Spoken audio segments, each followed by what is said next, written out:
कहानी की शुरुआत होती है मई नाम की एक लड़की से जो हमेशा अपने सिर पर एक बॉक्स पहन कर रखती। उसे लगता कि वो इस दुनिया की सबसे बदसूरत लड़की है। अगर लोगों ने उसका चेहरा देखा तो वो उसका मजाक उड़ाएंगे, इसलिए वो कभी किसी को अपना चेहरा नहीं दिखाती और ज्यादातर वक्त अपने घर की 4 दीवारों में ही गुजारती है। मई का एक छोटा भाई है वैन और उनके पिता मिस्टर बेन, जो हमेशा अपने बच्चों को लेकर फिक्रमंद रहते, उनकी छोटी से छोटी चीज का भी ख्याल रखते। खासकर मई से वो बेहद मोहब्बत करते हैं। उन्होंने कभी नहीं चाहा कि मई को अपनी माँ की कमी महसूस हो, क्योंकि उनकी माँ मई के बचपन में ही दुनिया छोड़ गई थी। एक शाम जब वैन घर लौटता है, उसके हाथ पर चोट लगी होती है। असल में उसने एक दुकान से स्टिकी नोट्स चुराए थे और पकड़े जाने पर उसे मारा गया था। पर वैन अपने डैड को सच नहीं बताना चाहता, इसीलिए वो उनका ध्यान अपनी बहन की तरफ मोड़ देता है और कहता है, दीदी दुनिया की सबसे बड़ी साइको है, हर वक्त डर में रहती है और किसी को अपना चेहरा नहीं दिखाती। मिस्टर बेन को ये बात बर्दाश्त नहीं होती। वो वैन को उसकी बहन का मजाक उड़ाने की वजह से सजा देते हैं, क्योंकि जब भी कोई मई को अगली कहता वो टूट जाती थी, रो पड़ती थी। बेन उसे दिलासा देते हैं, बेटी वो एक बुरा लड़का है, उसकी बातों पर कभी ध्यान मत देना। मई चुप हो जाती है, मगर भीतर से वो अब भी टूटी हुई थी। वो कई सालों से अपने कमरे से बाहर नहीं निकली, उसका कोई दोस्त नहीं था। घर में भी वो बॉक्स के पीछे ही छिपी रहती, मगर खाली वक्त में वो एक ब्लॉग लिखती थी। उसका पेज था अगली डकलिंग क्लब, जहाँ वो अपनी कहानी दुनिया से बांटती थी कि कैसे वो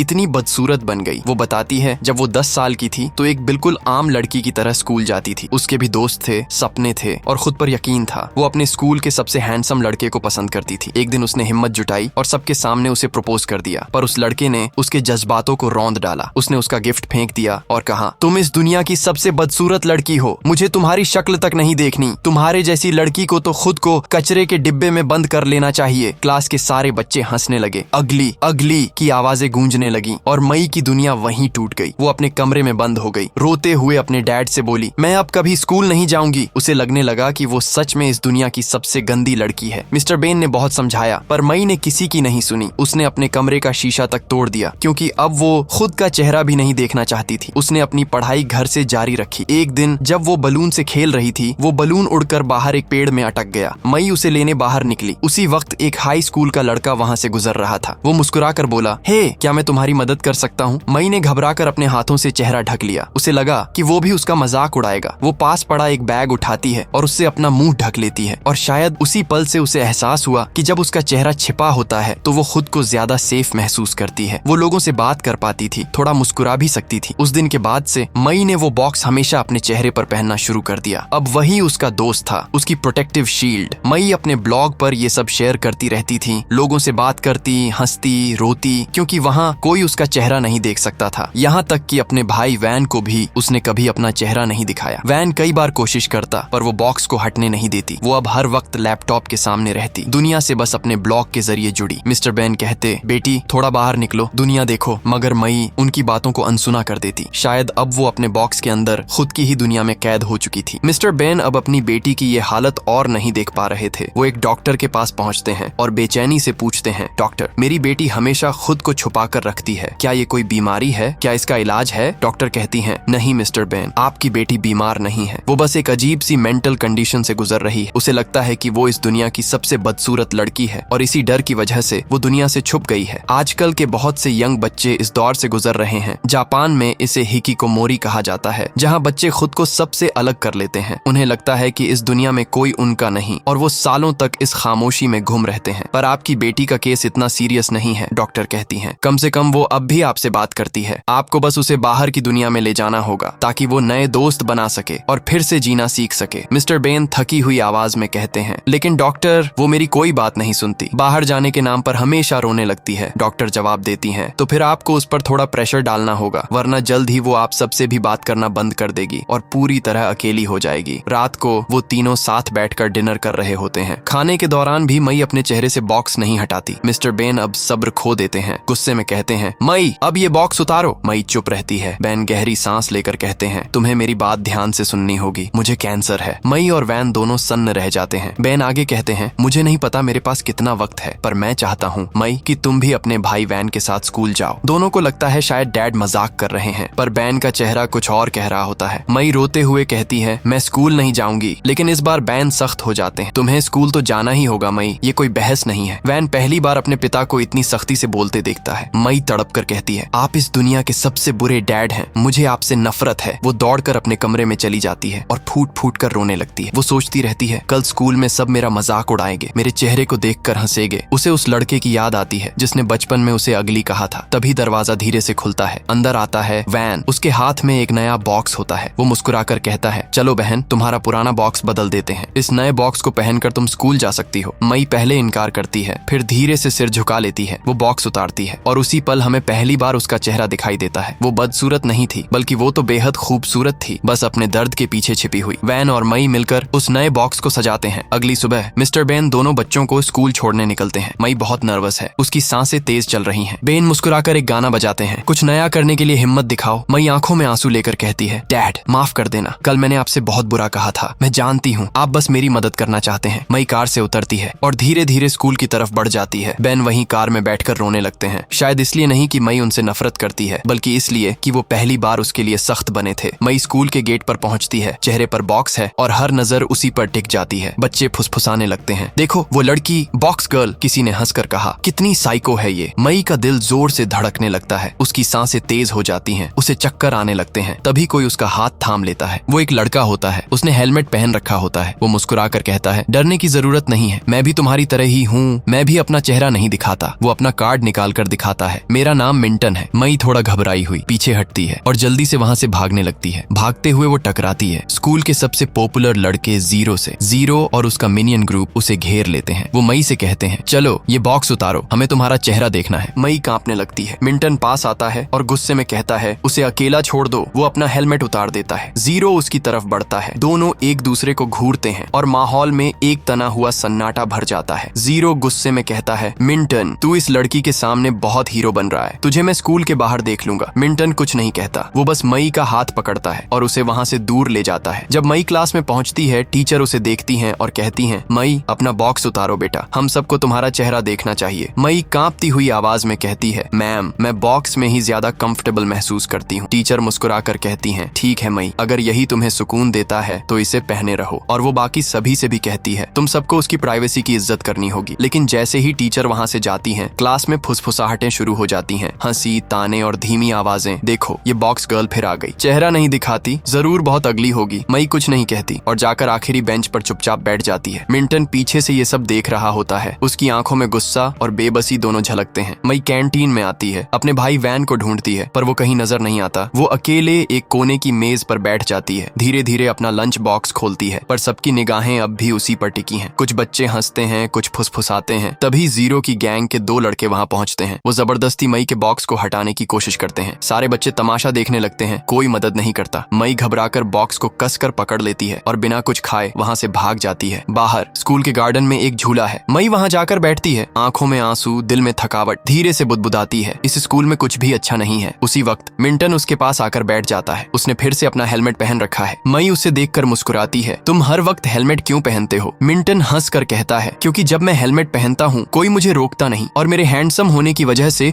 लोगों का ध्यान भी मुझ पर नहीं जाता। और हाँ, ये कोई आम हेलमेट नहीं है, मैंने इसे खुद जापान के टॉप क्लास टाइटेनियम से बनाया है। मई मुस्कुरा देती है, बस करो मिंटन, बकवास बहुत हो गई। दोनों हंस पड़ते हैं। मिंटन उसे एक सैंडविच देता है, कहता है मुझे पता है तुमने लंच में कुछ नहीं खाया। मई धीरे से सैंडविच लेती है, पहली बाइट खाती है और पहली बार थोड़ा सुकून महसूस करती है। वो दोनों बात करने लगते हैं। मई बताती है कि वो कल से स्कूल नहीं आएगी। मिंटन कहता है तुम मेरी इकलौती फ्रेंड हो, अगर तुम नहीं आओगी तो मैं अकेला रह जाऊंगा। मई चुप रहती है, कुछ नहीं कहती। स्कूल खत्म होने के बाद जीरो मिंटन को पकड़ लेता है। उसकी आंखों में बदले की आग है। अब बताओ हीरो, आज किसे बचाओगे? मिंटन सीधा उसकी आंखों में देखता है, मैं तुमसे नहीं डरता, तुम्हारा पूरा गैंग भी मेरे सामने कुछ नहीं। दोनों के बीच लड़ाई शुरू हो जाती है। मिंटन जीरो को एक जोरदार पंच मारता है पर जीरो भी पलटकर उस पर टूट पड़ता है। उसी वक्त मई जो घर लौट रही होती है दूर से ये सब देख लेती है। पुलिस का सायरन बजने लगता है, सब भागने लगते हैं। जीरो भागते भागते मई को देख लेता है और उसे भी साथ खींच ले जाता है। वो एक सुनसान जगह रुकता है और गुस्से में मई का बॉक्स उतार देता है। जीरो की सांसें थम जाती हैं क्योंकि उसके सामने वो कोई अगली गर्ल नहीं बल्कि बेहद खूबसूरत लड़की थी। जीरो कुछ पल उसे देखता रह जाता है मगर मई के अंदर फिर वही डर जाग उठता है। वो अपने पास्ट की बातें याद करती है, वो आवाजें, वो ताने, वो हंसी, और अचानक बेहोश हो जाती है। जब मई की आंखें खुलती हैं वो हॉस्पिटल के कमरे में होती है। उसके पास मिस्टर बेन और वैन बैठे होते हैं। मई चारों तरफ देखती है और घबरा कर कहती है मेरा बॉक्स कहाँ है? यहाँ इतने लोग हैं, मैं किसी को अपने बॉक्स के बिना नहीं देखना चाहती। डॉक्टर जल्दी से उसे एक मास्क पहनाती है और धीरे से कहती है शांत हो जाओ मई, सब ठीक है। मिस्टर बेन की आंखों में आंसू हैं। वो कहते हैं, मई मुझसे गलती हो गई, मुझे तुम्हें स्कूल जाने के लिए फोर्स नहीं करना चाहिए था, मेरी वजह से ही तुम यहाँ हो। मई उन्हें रोकती है, नहीं डैड, अब मुझे समझ आ गया है, मुझे स्कूल जाना ही होगा और उस लड़के से बदला भी लेना है जिसने मेरा बॉक्स उतारा था। बेन और वैन दोनों उसे हैरानी से देखते हैं क्योंकि पहली बार मई की आंखों में डर नहीं, हिम्मत झलक रही होती है। जीरो एक सुनसान पार्क की बेंच पर बैठा है, हवा में हल्की ठंडक है पर उसके दिल में बेचैनी। वो सोचता है, इतनी खूबसूरत होने के बावजूद वो अपना चेहरा क्यों छुपाती है। तभी पीछे से कदमों की आवाज आती है। मई वहाँ खड़ी होती है, उसकी आंखों में गुस्सा और दर्द दोनों। वो बिना कुछ बोले जीरो को एक जोरदार थप्पड़ मारती है। जीरो के मिनियन उसे पकड़ लेते हैं पर जीरो उन्हें रोक देता है, छोड़ दो उसे। वो मई को अकेले में ले जाता है और उसके मास्क को हटाने की कोशिश करता है। मई उसे रोकने की कोशिश करती है, जीरो ऐसा मत करो, पर वो रुकता नहीं। तभी अचानक मिंटन वहाँ पहुँच जाता है। वो जीरो को जोर से धक्का देता है और दोनों में फिर से लड़ाई शुरू हो जाती है। मई दोनों को रोकती है, बस करो तुम लोग, लेकिन अब बहुत देर हो चुकी है। किसी ने इस फाइट की वीडियो रिकॉर्ड कर ली थी और सोशल मीडिया पर पोस्ट कर दी। दो हैंडसम स्टूडेंट्स एक बॉक्स हेड गर्ल के लिए लड़ पड़े। कुछ ही घंटों में ये पोस्ट वायरल हो जाती है। मई अब पूरे स्कूल में पॉपुलर हो चुकी थी पर उसके लिए ये शोहरत एक नई सजा बन जाती है। मई गुस्से और बेबसी में कहती है, मैं पहले से ही अपनी जिंदगी से परेशान हूँ, तुम लोग मुझे और मत परेशान करो। मिंटन बोलता है, मैं तो बस तुम्हारी मदद करना चाहता था। जीरो हंसकर कहता है, मुझे पता है तू इसे पसंद करता है। मिंटन का चेहरा लाल पड़ जाता है, अगर मैं इसे पसंद भी करता हूँ तो तुझे क्यों जलन हो रही है। जीरो ताना मारता है, क्योंकि वो लड़की तुम्हारे लायक नहीं है। मई को चक्कर आता है, वो लड़खड़ा कर गिरती है। मिंटन उसे संभालता है और उसे वहाँ से उठाकर ले जाता है। अब मई किसी से बात नहीं करती, उसने खुद को कमरे में बंद कर लिया है। बेन दरवाजे के बाहर खड़ा है, दरवाजा खोलो बेटा प्लीज, पर अंदर से कोई जवाब नहीं आता। बेन और वैन बैठकर सोचते हैं, अब हम मई की मदद कैसे कर सकते हैं। तभी बाहर से एक आवाज आती है, मिस्टर बेन प्लीज दरवाजा खोलिए। बेन बाहर जाते हैं, वहाँ जीरो खड़ा होता है, उसके चेहरे पर पछतावे की लकीरें हैं। मुझे अपनी गलती का एहसास हो गया है, मैं मई से माफी मांगना चाहता हूँ। बेन गुस्से में कहता है, अब बहुत देर हो चुकी है, मेरी बेटी ने खुद को कमरे में बंद कर लिया है और उसकी ये हालत तुम्हारी वजह से है। जीरो कुछ नहीं कहता, बस सिर झुका लेता है। अगली सुबह मिंटन बेन के घर आता है, वो मुस्कुराता है, मुझे मई को वापस नॉर्मल करने का एक आइडिया आया है। वो मई के कमरे के बाहर बैठ जाता है और बार बार कहता है, मई मैं हूँ, दरवाजा खोलो प्लीज। कई मिनटों बाद दरवाजा धीरे धीरे खुलता है। मई मास्क पहनकर बाहर आती है, पर जैसे ही वो मिंटन को देखती है उसकी हंसी छूट जाती है, क्योंकि मिंटन ने अपने सिर पर एक डक बॉक्स पहन रखा होता है। मिंटन कहता है, देखो अब तुम अकेली नहीं हो, ये डक बॉक्स तुम्हारा नया स्टाइल है और मैंने अपने लिए डक हेलमेट बनाया है। दोनों हंसते हैं, वो साथ बैठकर खाना खाते हैं, बातें करते हैं और बहुत दिनों बाद मई की आंखों में एक हल्की चमक लौटती है। मिंटन कहता है, मई मैं वादा करता हूँ मैं हमेशा तुम्हारा ख्याल रखूंगा और किसी को तुम्हें तंग नहीं करने दूंगा। मई मुस्कुराती है, तो ठीक है, मैं कल से स्कूल जाऊंगी। मिंटन उसे अपने साथ स्कूल लाता है। मई डक बॉक्स में होती है, सभी स्टूडेंट्स उसे देख हैरान रह जाते हैं। मई जब अकेली बैठी होती है तो जीरो उसके पास आता है। मई डर जाती है पर जीरो कहता है, मैं तुम्हें बुली करने नहीं आया, मैं बस माफी मांगना चाहता हूँ। इसी बीच वैन वहाँ पहुँचता है और गलत समझ लेता है। वो जीरो को धक्का देकर कहता है, मेरी बहन से दूर रहो। जीरो कुछ नहीं कह पाता। मई क्लास में बैठी है, तभी एक लड़की आती है, उसका नाम ओजोन है। ओजोन कहती है, मई मुझे तुम्हारी मदद चाहिए, जीरो सबको बुली कर रहा है, उसने कहा है जब तक तुम सबको अपना चेहरा नहीं दिखाओगी वो किसी को चैन से नहीं रहने देगा। मई धीरे से कहती है, मैं ऐसा नहीं कर सकती, और वहाँ से चली जाती है। कई बच्चे उसके पास आते हैं, मई प्लीज अपना चेहरा दिखा दो ना, जीरो हमें रोज परेशान करता है। मई कुछ नहीं कहती। तभी एक लड़की दौड़ती हुई आती है, मई जल्दी चलो, जीरो तुम्हारे भाई वैन को पीट रहा है। मई भाग कर बाहर जाती है, वहाँ जीरो के मिनियंस वैन को मार रहे होते हैं। वो चिल्लाती है, रुको, सभी रुक जाते हैं। मई जीरो की तरफ देखती है, जीरो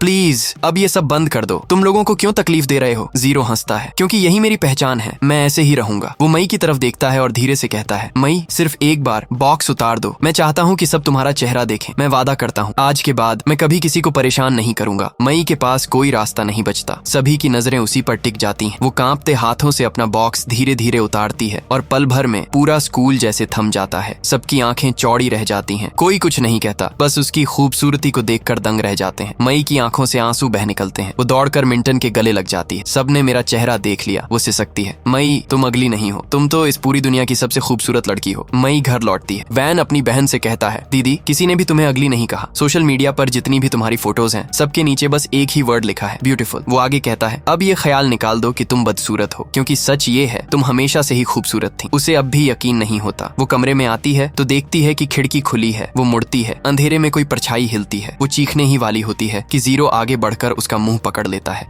मई डर मत, मैं तुम्हें परेशान करने नहीं आया, मैं बस माफी मांगने आया हूँ। तुम बदसूरत नहीं बल्कि इस दुनिया की सबसे ब्यूटीफुल गर्ल हो, मैंने तुम्हारे जैसी लड़की आज तक नहीं देखी। जीरो ये कहकर चला जाता है। मई धीरे धीरे सांस लेती है और फिर उसकी नजर अलमारी की तरफ जाती है। वो सालों से बंद पड़ा मिरर बाहर निकालती है। कई सालों बाद वो पहली बार खुद को देखती है और उसी पल उसे एहसास होता है कि वो सचमुच खूबसूरत है, न सिर्फ चेहरा बल्कि दिल से। मई इस बार बिना बॉक्स के स्कूल आती है। उसके चेहरे पर आत्मविश्वास की एक नई रोशनी है। वो स्कूल के गेट से अंदर जाती है। सभी स्टूडेंट्स उसे देखते हैं, पर इस बार हंसी नहीं, सिर्फ तारीफ के शब्द। लोग कहते हैं, wow she is so pretty. मिंटन उसके पास आता है, मुस्कुराते हुए सबको कहता है, ये मेरी दोस्त है और ये इस स्कूल की सबसे ब्यूटीफुल गर्ल है। अब मई को किसी से छिपने की जरूरत नहीं, न किसी मास्क की, न किसी बॉक्स की। वो अब आजाद है, अपने डर से, अपने अतीत से और उस झूठ से जिसे उसने खुद पर सच मान लिया था। जिंदगी में हमें सबसे बड़ा डर दुनिया का नहीं बल्कि खुद का सामना करने का होता है। हम अपने चेहरे पर एक बॉक्स, एक मास्क पहन लेते हैं ताकि कोई हमें जज न करे, लेकिन सच तो ये है कि खूबसूरती, कॉन्फिडेंस और साहस कभी चेहरे से नहीं आते, वो तो दिल के अंदर रहते हैं। मई की ये कहानी अगर तुम्हारे दिल को छू गई, अगर कहीं ना कहीं तुम्हें भी इसमें खुद का एक हिस्सा दिखा, तो इस वीडियो को शेयर करो ताकि किसी और मई तक भी ये कहानी पहुंच सके। और हाँ, सब्सक्राइब जरूर करना, क्योंकि यहाँ हर कहानी तुम्हारे दिल से बात करती है।